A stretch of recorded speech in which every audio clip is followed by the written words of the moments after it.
فاعوذ باللہ من الشیطان الرجیم بسم اللہ الرحمن الرحیم قال اللہ تعالی فی الکتاب الحکیم ان اللہ لا یغیر ما بقوم حتی یغیروا ما بانفسہم۔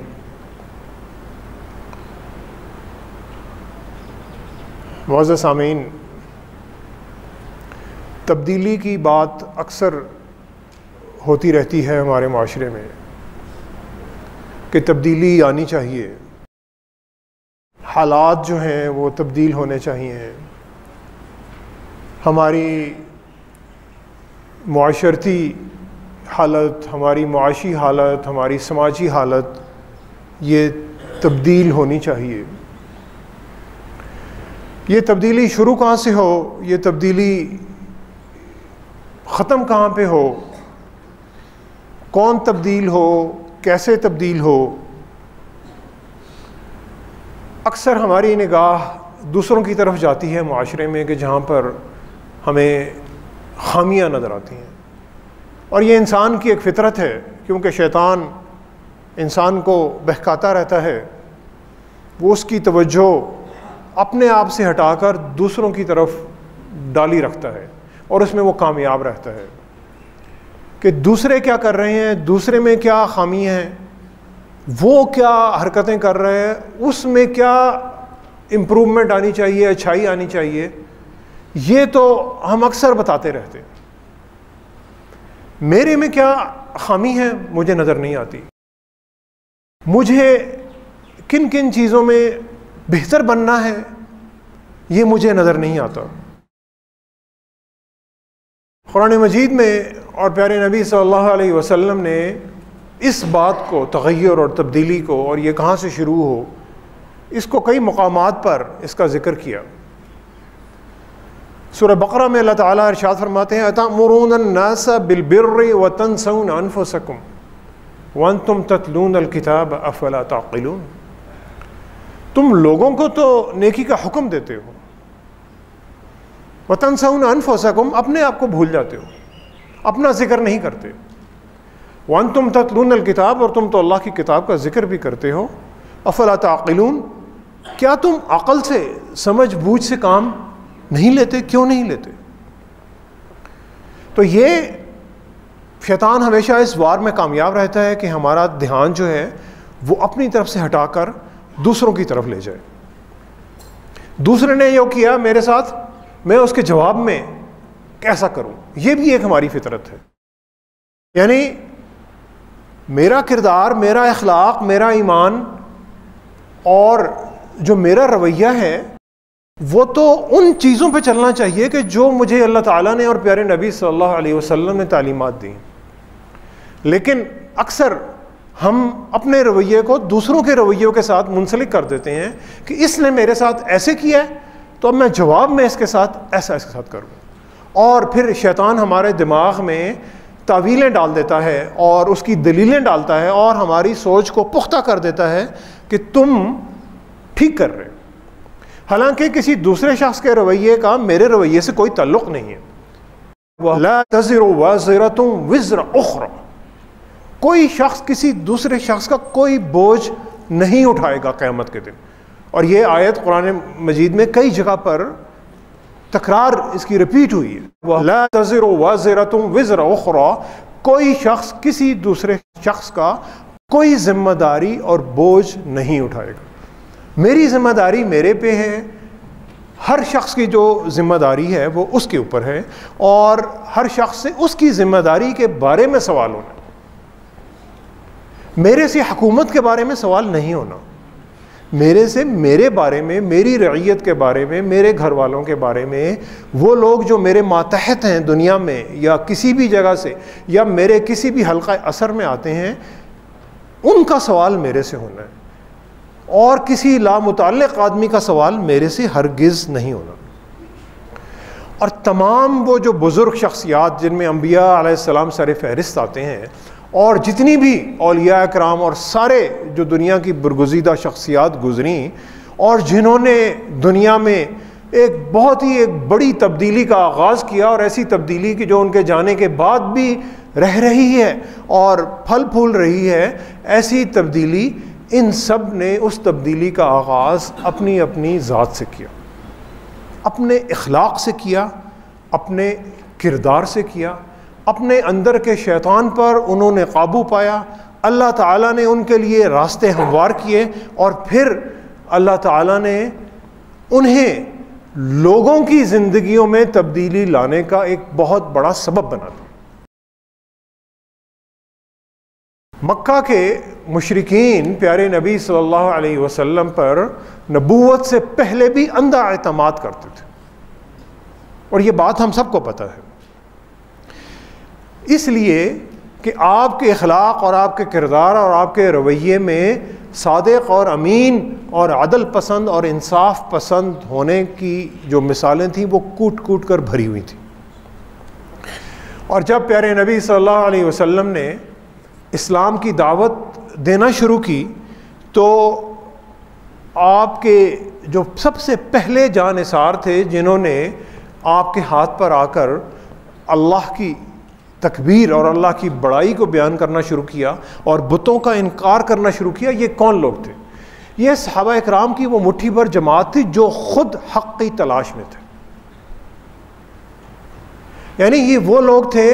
کہ جن کے دل میں کوئی سوال اٹھتا تھا اور ایک تڑپ اٹھتی تھی کہ یہ جو بت ہیں یہ ہمیں کیا دے سکتے ہیں، اور یہ بت جو اپنے آپ کو تخلیق نہیں کر سکتے وہ پوری کائنات کو اور انسانوں کی قسمت کے بادشاہ کس طرح ہو سکتے ہیں، اور یہ سوال ان کے دماغوں میں اٹھتا تھا اور یہ تڑپ اور پیاس ان میں تھی، اور پھر اس پیاس کو پیارے نبی صلی اللہ علیہ وسلم نے بجھایا اور اس کو ایمان کی روشنی سے منور کیا۔ حضرت ابو ذر غفاری رضی اللہ تعالیٰ عنہ کا نام ہم میں سے اکثر نے سنا ہوا ہے۔ نبی کریم صلی اللہ علیہ وسلم کے ہاتھ پر ایمان لانے والے چوتھے یا پانچویں صحابی تھے جو پیارے نبی صلی اللہ علیہ وسلم کے ہاتھ پر جنہوں نے اسلام قبول کیا۔ حضرت ابو بکر رضی اللہ تعالیٰ عنہ، حضرت علی اور ایک دو اور بزرگ صحابہ اکرام کے بعد حضرت ابو ذر غفاری نے پیارے نبی صلی اللہ علیہ وسلم کے ہاتھ پر اسلام قبول کیا۔ یہ مکہ میں رہنے والے نہیں تھے، یہ مکہ سے دور ایک قبیلہ غفار تھا، کافی دور، وہاں پر رہتے تھے، اور ان کے دل میں بھی کوئی پیاس تھی، ایک تڑپ تھی، اور وہ حق کی سچائی کی تلاش میں رہتے تھے کیونکہ وہ خود ایک نہایت سچے انسان تھے۔ اور پھر انہوں نے کسی سے سنا کہ مکہ میں ایک ایسا شخص آیا ہے کہ جو رسول یا نبی ہونے کا دعویٰ کرتا ہے اور ایک نئے دین کا اعلان کر رہا ہے، ایک تبدیلی کا اعلان کر رہا ہے۔ تو آپ اپنے بھائی چھوٹے جن کا نام انیس تھا انہیں کہتے ہیں کہ تم جاؤ مکہ میں اور ذرا اس شخص سے ملو اور دیکھو کہ وہ شخص کیا ہے، وہ کیا دعوت دیتے ہیں۔ تو انیس آتے ہیں مکہ میں، نبی کریم صلی اللہ علیہ وسلم کے بارے میں لوگوں سے پوچھتے ہیں اور پھر واپس جا کر حضرت ابو ذر غفاری کو بتاتے ہیں کہ وہ جو بندہ ہے جو اپنے آپ کو نبی کہتا ہے، وہ بندہ مکہ میں رہنے والوں میں سے اخلاق میں سے سب سے بہتر ہے، مکرم الاخلاق ان کا، کہ یعنی اس کا اخلاق سب سے اچھا ہے، اور وہ کیا کرتا ہے؟ دو کام کرتا ہے، اچھی باتوں کا حکم دیتا ہے اور برے کاموں سے منع کرتا ہے۔ ابو ذر سنتے تو ہیں، ان کے شوق میں اور اضافہ ہو جاتا ہے اور وہ کہتے ہیں کہ میرے لیے کافی نہیں ہے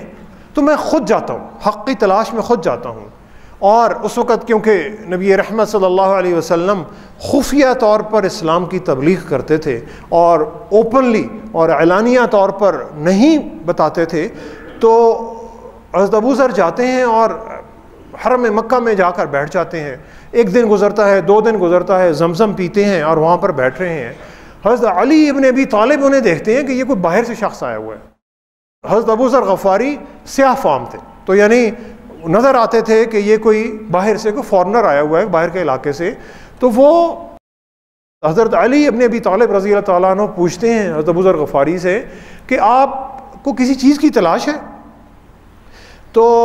حضرت ابو ذر غفاری انہیں کہتے ہیں ہاں مجھے ایک چیز کی تلاش ہے، لیکن اگر تم میرا راز رکھ سکو تو پھر میں تمہیں وہ بتاتا ہوں کہ میں جس چیز کو ڈھونڈ رہا ہوں۔ تو حضرت علی ابن ابی طالب کہتے ہیں کہ بالکل میں آپ کا راز رکھ سکتا ہوں. تو وہ کہتے ہیں کہ میں ایک ایسے بندے کو ڈھونڈ رہا ہوں جو اپنے آپ کو نبی بتاتا ہے. تو حضرت علی ابن ابی طالب کہتے ہیں کہ آپ بالکل صحیح مقام پر آئے ہیں، اللہ تعالیٰ نے تمہیں بالکل صحیح مقام پر لانے کی ہدایت دی ہے، تو تم میرے ساتھ آؤ، میں تمہیں اس بندے سے ملاتا ہوں کہ جو اپنے آپ کو نبی اور اللہ کا رسول کہتے ہیں. اور پھر حضرت علی ابن ابی طالب حضرت ابو ذر غفاری کو لے کر چھپ چھپا کر خفیہ طور پر پیارے نبی صلی اللہ علیہ وسلم کی خدمت میں لے کر آتے ہیں. اور کیونکہ حضرت ابو ذر غفاری ہدایت کے طالب تھے، ان کے دل میں پیاس اور تڑپ تھی ہدایت لینے کی، اور جب پیارے نبی صلی اللہ علیہ وسلم کو دیکھتے ہیں تو انہیں نظر آ جاتا ہے کہ میری منزل مقصود یہی ہے. اور وہ لفظ کہ جو حضرت ابو ذر غفاری اپنی زبان سے ادا کرتے ہیں، وہ لفظ ہم ضرور روز دن میں کئی دفعہ لیتے ہیں.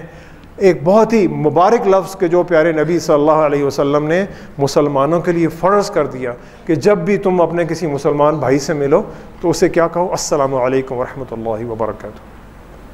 تو حضرت ابو ذر غفاری جب نبی کریم صلی اللہ علیہ وسلم کو دیکھتے ہیں تو پہلا جو ان کے منہ سے لفظ نکلتا ہے وہ یہ ہے، یا رسول اللہ السلام علیکم ورحمۃ اللہ، السلام علیکم، آپ پر سلامتی ہو. پیارے نبی صلی اللہ علیہ وسلم کہتے ہیں وعلیکم السلام ورحمۃ اللہ وبرکاتہ، کہ آپ پر بھی سلامتی ہو اور اللہ تعالیٰ کی رحمتیں اور برکتیں بھی آپ پر نازل ہوں. یہ جو السلام علیکم ہم کرتے ہیں، یہ حضرت ابو ذر غفاری رضی اللہ تعالیٰ عنہ کی ایک پیاری سنت ہے جسے پیارے نبی صلی اللہ علیہ وسلم نے اپنی امت کے لیے ایک فرض کر دی. یعنی مسلمانوں کے لیے ایک مسلمان جب دوسرے مسلمان سے ملتا ہے وہ پہلا کام اس پر سلامتی بھیجتا ہے، وہ اس کی حفاظت کی گارنٹی دے رہا ہے کہ تمہاری جان، تمہاری مال، تمہاری عزت، تمہاری آبرو، تمہاری ہر چیز کی میں حفاظت کی ضمانت دے رہا ہوں. یہ ہے اسلام کا پیغام، السلام علیکم، اور پھر وعلیکم السلام ورحمۃ اللہ وبرکاتہ، کہ تم پر اللہ تعالیٰ اپنی رحمتیں بھی ڈالے اور تم پر اپنی برکتیں بھی ڈالے. اور اسی وقت پیارے نبی صلی اللہ علیہ وسلم کے ہاتھ پر اسلام قبول کرتے ہیں. نبی رحمت حضرت ابو ذر غفاری سے کہتے ہیں کہ آپ واپس جائیں اپنی قوم میں اور وہاں پر لوگوں کو اسلام کی دعوت دیں، اور یہاں پر اپنے جو اسلام ہے اس کو چھپا کر رکھیں. توحید کی یہ جو برکت اللہ نے دی اسے چھپا کر رکھیں، کیونکہ مشرکین مکہ آپ کو چھوڑیں گے نہیں. لیکن حضرت ابو ذر غفاری کے دل میں جو حق اور سچ کی تڑپ تھی وہ بہت زیادہ تھی. وہ حرم میں جاتے ہیں، مشرکین مکہ اپنے بتوں کی عبادت کر رہے ہیں اور وہاں پر کھڑے ہوتے ہیں اور علی الاعلان اعلان کرتے ہیں، اشہد ان لا الہ الا اللہ واشہد ان محمدا عبدہ ورسولہ، کہ میں گواہی دیتا ہوں کہ اللہ تعالیٰ ایک ہے، اس کے علاوہ کوئی بندگی کے لائق نہیں، اور یہ میں گواہی دیتا ہوں کہ محمد صلی اللہ علیہ وسلم اللہ کے بندے اور اللہ کے رسول ہیں. تو قریش کے لیے ایسے تھا جیسے کوئی زلزلہ اور طوفان آ گیا. تو انہوں نے مل کر حضرت ابو ذر غفاری کو مارنا شروع کر دیا اور مار کر انہیں عدم ہوا کر دیا. تو حضرت عباس رضی اللہ تعالیٰ عنہ آتے ہیں اور بچاتے ہیں اور کہتے ہیں قریش کو کہ تم جانتے نہیں اس کو، یہ تو غفار قبیلے کا بندہ ہے. اور ان کا جو غفار قبیلہ تھا یہ ایک مین ہائی وے کے اوپر ان کا علاقہ تھا جہاں پر یہ رہزنی کرتے ہوتے تھے، اور قبیلے وہاں سے باحفاظت گزر ہی نہیں سکتے تھے کہ جب تک قبیلہ غفار انہیں گارنٹی نہیں دیتا تھا. تو انہوں نے کہا تم غفار قبیلے کے بندے کو مار رہے ہو، تمہاری تو ساری تجارت کا مال وہاں سے گزرتا ہے، تو یہ تو تم اپنا بہت بڑا نقصان کر رہے ہو. تو پھر قریش جو ہیں وہ پیچھے ہٹ جاتے ہیں. تو یہی حضرت ابو ذر غفاری اپنے قبیلے میں جاتے ہیں اور اپنے بھائی کو اسلام کی دعوت دیتے ہیں، وہ اسلام قبول کرتے ہیں. اپنی والدہ محترمہ کو اسلام کی دعوت دیتے ہیں، وہ قبول کرتی ہیں. اپنے قبیلے کے کئی لوگوں کو مسلمان کرتے ہیں. پیارے نبی صلی اللہ علیہ وسلم جب ہجرت کر کے مدینہ میں چلے گئے تو حضرت ابو ذر غفاری جب مدینہ میں اپنے قبیلے کے لوگوں کو، جنہوں نے حضرت ابو ذر غفاری کے ہاتھ پر شہادہ دی تھی اور مسلمان ہوئے تھے، وہ جب داخل ہوتے ہیں تو مدینہ کے لوگ اتنے حیران ہوتے ہیں کہ یہ اتنی بڑی مسلمانوں کی فوج کہاں سے آ رہی. اور یہ ایک اکیلے صحابی کہ جن کے دل میں پیاس تھی اور تڑپ تھی اور ان کے ذہن میں سوال اٹھتے تھے، اور حضرت ابو ذر غفاری رضی اللہ تعالی عنہ نے پیارے نبی صلی اللہ علیہ وسلم سے دین کے متعلق کئی سوال پوچھے جو ان کے دل میں اٹھتے تھے، جو ان کے دماغ میں اٹھتے تھے، اور ان پھر سوالوں کے جواب انہوں نے اپنی اپنی احادیث میں قلم بند کیے۔ ابن مسعود رضی اللہ تعالیٰ عنہ کہ جو بہت بڑے محدث تھے، ان کے قلم سے بہت ساری احادیث نکلی ہوئی ہیں، وہ کہتے ہیں کہ دین کا ایک بہت بڑا حصہ جو قلم بند ہوا ہے وہ حضرت ابو ذر غفاری رضی اللہ تعالیٰ عنہ کے سوالوں سے نکل کر اور پیارے نبی صلی اللہ علیہ وسلم کے جوابوں سے نکل کر کتابوں کا اور قلم کا حصہ بنا۔ یہ پیاس اور تڑپ تھی اپنے آپ کو تبدیل کرنے کی، اور ان لوگوں کو جو حضرت ابو ذر غفاری کے ساتھ تھے انہیں تبدیل کرنے کی۔ تو پیارے نبی صلی اللہ علیہ وسلم نے اور اللہ تعالیٰ نے حضرت ابو ذر غفاری کی پیاس دور کر دی۔ تو اگر میرے میں پیاس نہیں ہے تو میرے لیے آب حیات اور میرے لیے دنیا کی ویکسینز اور میرے لیے کوئی بھی منرل واٹر بیکار ہے، کوئی فائدہ نہیں۔ اور اگر میرے میں پیاس اٹھتی ہے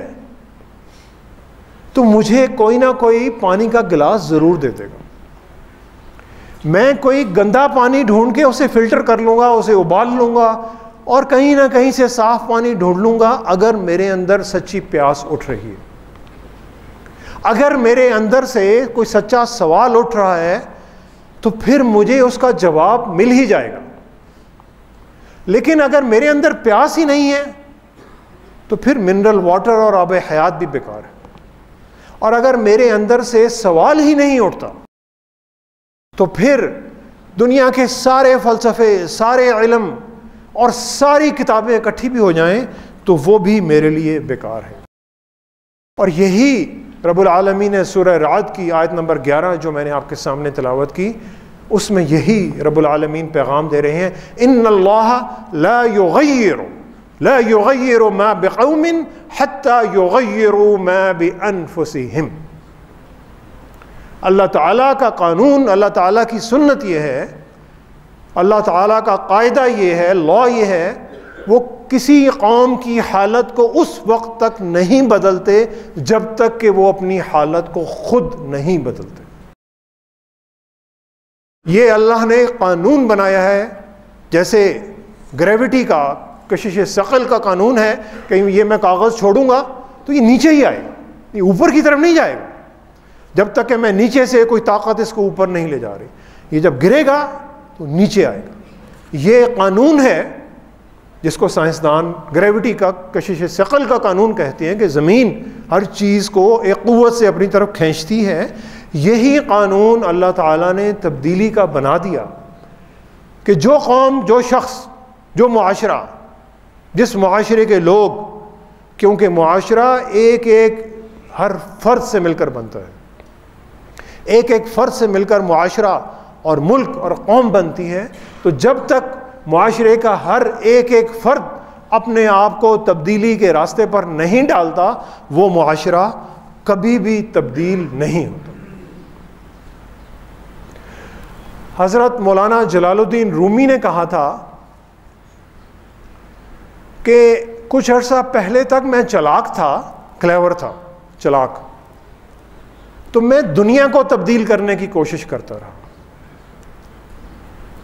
پھر اللہ نے مجھے دانائی بخشی، حکمت بخشی، اور جب وہ دانائی کی روشنی اور حکمت میرے دماغ اور میرے دل میں آئی تو اس کے بعد سے میں اپنے آپ کو تبدیل کر رہا ہوں۔ تو یہ جو ہم دوسروں کو تبدیل کرنے کی کوشش کرتے ہیں بغیر اپنے آپ کو تبدیل کیے ہوئے، یہ چلاکی ہے۔ اور پہلے اپنے آپ کو تبدیل کرنا اور پھر اپنے اخلاق اور کردار سے دوسروں کو تبدیل کرنا، یہ حکمت ہے، یہ دانائی ہے، یہ انبیاء علیہ السلام کی سنت ہے، یہ پیارے نبی صلی اللہ علیہ وسلم کی سنت ہے۔ وہ مینجمنٹ میں ہم ایک کہانی پڑھتے تھے، سٹوری پڑھتے تھے۔ وہ ایک شخص کی کہانی ہے، وہ کہتا ہے کہ جب میں جوان تھا تو میں پوری دنیا کو تبدیل کرنا چاہتا تھا، پھر کئی سال گزر گئے، پھر مجھے یہ محسوس ہوا کہ دنیا کو تبدیل کرنا بہت مشکل کام ہے، میرے بس کا روگ نہیں ہے. تو پھر میں نے اپنا جو لیول تھا تھوڑا کم کیا، تو میں نے اپنے ملک کو تبدیل کرنے کا ارادہ کیا. پھر میں اپنے جب ملک کو تبدیل کرنے کی کوشش کرتا رہا تو کئی اور سال گزر گئے، اور پھر مجھے احساس ہوا کہ میں اپنے ملک کو بھی تبدیل نہیں کر سکتا. تو پھر میں نے اپنے ارادے کو تھوڑا اور کم کیا، اور میں نے کہا کہ میں اپنے شہر کو تبدیل کرتا ہوں. پھر میں نے اپنے شہر کو تبدیل کرنے کی کوشش شروع کر دی، اور اس میں بھی کئی سال گزر گئے. پھر میں بوڑھا ہو گیا. پھر مجھے احساس ہوا کہ میں تو اپنے شہر کو بھی تبدیل نہیں کر سکا. پھر مجھے احساس ہوا کہ میں اپنے خاندان کو تبدیل کرنا شروع کر دوں، میں اپنے بیوی، اپنے بچے اور جو میرے گھر والے تھے ان کو تبدیل کرنا شروع کر دوں. لیکن چونکہ میں بہت بوڑھا ہو گیا تھا، ضعیف ہو گیا تھا، میرے میں وہ انرجی بھی نہیں تھی، وہ طاقت بھی نہیں تھی، وہ دلائل بھی نہیں تھے، تو میں اپنے گھر والوں کو بھی تبدیل نہیں کر سکا. تو اب کئی سال، 40-50 سال کی عمر جو گزر گئی، اس کے بعد اب مجھے احساس ہوتا ہے کہ میں نے یہ جو سائیکل شروع کیا، میں اس سائیکل کو اگر بالکل الٹ کر دیتا، ریورس کر دیتا، تو پھر شاید میں کامیاب ہو جاتا. کہ سب سے پہلے میں اپنے آپ کو تبدیل کرتا، اور پھر اس کے بعد میں اپنے گھر والوں کو تبدیل کرتا، اور پھر میں اور میرے گھر والے مل کر اپنے محلے کو تبدیل کرتے، اور پھر میرے محلے والے مل کر اپنے شہر کو تبدیل کرتے، اور پھر ہم اپنے ملک میں کوئی تبدیلی لانے کی کوشش کرتے. تو شاید یہ میں تبدیلی لا سکتا تھا، لیکن اب تو اس تبدیلی کا وقت جو ہے وہ گزر گیا. تو جو تبدیلی کا وقت ہے وہ یہ ہے کہ جو زندگی گزر گئی وہ تو گزر گئی، وہ تو واپس نہیں آ سکتی. لیکن میں اگر آج سے اپنے آپ کو تبدیل کرنے کا ایک تہیہ کر لوں، اللہ کے حضور وعدہ کر لوں، اور اپنے اخلاق اور اپنے کردار اور اپنے ایمان میں بہتری لانا شروع کر دوں، اور پھر اس بہتری کو زبردستی نہیں، زور اور ڈنڈے سے نہیں، لیکن اپنے اخلاق اور اپنے کردار سے لوگوں کے دل اور دماغ کو متاثر کرنا شروع کر دوں، اور میں اپنے گھر والوں میں ان کے اخلاق اور ان کے کردار میں تبدیلی لے آؤں، اور پھر وہ اپنے محلے والوں کو تبدیل کر سکیں، اور پھر وہ جو محلے والے ہیں اپنے شہر میں اس نیکی کے پیغام کو پھیلا سکیں. تو پھر ایک تبدیلی جو ہے وہ ضرور آ سکتی ہے، اور یہ تبدیلی جو ہے پائیدار تبدیلی ہوگی. کیونکہ طاقت سے جو تبدیلی آتی ہے وہ بڑی جلدی چلی جاتی ہے. پیارے نبی صلی اللہ علیہ وسلم نے جو 23 سال کے عرصے میں جو ایک تبدیلی لائی، جس کی شمع آج بھی 1450 سال گزرنے کے بعد آج بھی روشن ہے، یہ تبدیلی طاقت کی نہیں تھی، یہ اپنے ان کے اخلاق اور کردار کا ایک جو اعلیٰ مقام رب العالمین نے انہیں عطا کیا، اس مقام سے لوگوں کے دلوں کو اور دماغوں کو متاثر اور مسخر کر کے پیارے نبی صلی اللہ علیہ وسلم نے اس تبدیلی کی بنیاد رکھی تھی. اور پھر یہ بھی ہمارے سامنے آتا ہے کہ حضرت ابو ذر غفاری رضی اللہ تعالیٰ عنہ اتنے جلیل القدر صحابی ہونے کے باوجود ایک مرتبہ حضرت بلال رضی اللہ تعالیٰ عنہ سے ان کی تکرار ہوتی ہے، اور وہ انہیں ان کی والدہ کو سیاہ فام کہہ کر مخاطب کرتے ہیں. اور پیارے نبی صلی اللہ علیہ وسلم کی خدمت میں جب یہ بات آتی ہے تو نبی کریم صلی اللہ علیہ وسلم بڑی سخت ناراضگی کا اظہار کرتے ہیں اور کہتے ہیں ابو ذر تمہاری باتوں سے ابھی بھی جاہلیت کے زمانے کی بو آتی ہے. یعنی ایک اتنے جلیل القدر صحابی کو بھی تنبیہ دی جا رہی ہے، وارننگ دی جا رہی ہے کہ تم اپنے آپ کو، اپنا اخلاق اور اپنا کردار جو ہے اسے بہتر کرو. اور پھر اس کے بعد حضرت ابو ذر غفاری توبہ کرتے ہیں اور پھر تہیہ کرتے ہیں، اور پھر مدینہ میں مشہور تھا کہ غلاموں کو آزاد کروانے میں حضرت ابو ذر غفاری رضی اللہ تعالیٰ عنہ ہمیشہ سبقت لے جانے کی کوشش کرتے ہیں، اور وہ اپنی اس غلطی کا احساس کرتے تھے کہ جس غلطی سے شاید ان کے ایک جو ساتھی تھے ان کا ایک دل دکھ گیا تھا. تو سامعین گرامی، اصل تبدیلی اندر سے آتی ہے، تبدیلی کے نعرے سے نہیں آتی، تبدیلی کے وعدوں سے نہیں آتی. یہ تبدیلی تب آتی ہے جب انسان اللہ پر اپنا پختہ ایمان کر کے حق کی تلاش میں نکلتا ہے اور اپنے کردار اور اپنے اخلاق کو پیارے نبی صلی اللہ علیہ وسلم کے بتائے ہوئے فرمانوں کے مطابق ڈھالنے کی کوشش کرتا ہے. پھر اللہ تعالیٰ کی مدد آتی ہے، کیونکہ اللہ تعالیٰ نے قرآن میں یہ وعدہ کیا وَهُوَ مَعَكُمْ أَيْنَمَا كُنْتُمْ، وہ تمہارے ساتھ ہے، تم جہاں کہیں بھی ہو تمہارے ساتھ ہے. مسئلہ یہ ہے کہ اللہ تعالیٰ ہمارے ساتھ ہیں، ہم اللہ کے ساتھ نہیں ہیں. ہمارا جو رابطہ ہے وہ اللہ سے جڑا ہوا نہیں ہے، اللہ کا رابطہ ہمارے ساتھ ہر وقت جڑا ہوا ہے. اس رابطے کو زیادہ پختہ کرنے کی ضرورت ہے، اس راستے میں نکلنے کی ضرورت ہے، اور اللہ کے بندوں کی کمپنی میں اور ان کی صحبت میں آنے کی ضرورت ہے.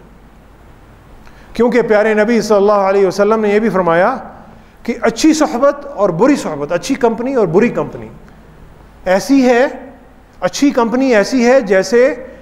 عطر کی دکان ہے، اور برے لوگوں کی کمپنی ایسی ہے جیسے لوہار کی بھٹی ہے. تم عطر کی دکان میں جاؤ گے تو کچھ خریدو نہیں، لیکن خوشبو لے کر واپس آؤ گے. اور تم لوہار کی بھٹی میں جاؤ گے،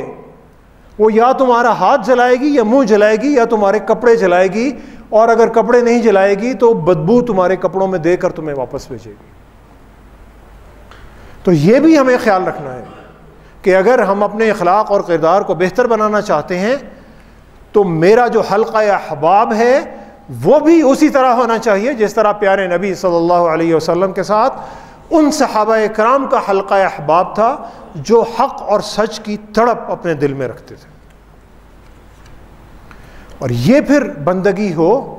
تو پھر انسان اپنا احتساب سب سے پہلے خود کرتا ہے، اور پھر دوسروں کے احتساب کی بات نہیں کرتا، دوسروں کو ٹھیک کرنے کی بات نہیں کرتا. اور پھر چراغ سے جب چراغ جلتا ہے تو پھر معاشرے میں یہ تبدیلی آتی ہے، اور جس تبدیلی سے پھر قومیں اور معاشرے جو ہیں وہ طاقتور بنتے ہیں، خوشحال بنتے ہیں، اور اللہ کی دنیا میں امن، چین اور سکون پھیلاتے ہیں. ڈاکٹر ظہیر احمد صدیقی نے کہا تھا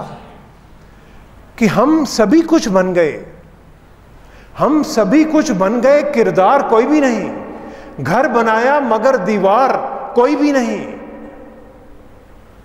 ایک اپنی ذات کے واسطے ہیں جھگڑے ہزار،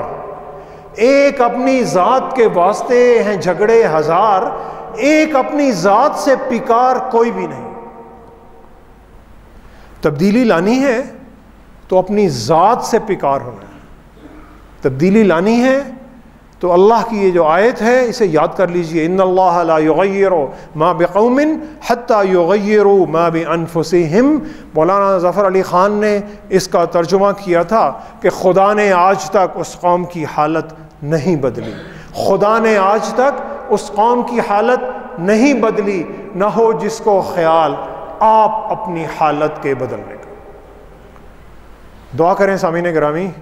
کہ اللہ تعالی ہمیں اپنا اپنا ذاتی احتساب خود کرنے، اور پھر اپنے کردار اور اپنے اخلاق اور اپنے ایمان میں بہتری لانے کی کوششیں کرنے کی توفیق عطا فرمائیں، اور ہمیں تبدیلی کے راستے پر اور ایک پائیدار تبدیلی کے راستے پر چلنے کی توفیق عطا فرمائیں. وما علینا الا البلاغ المبین.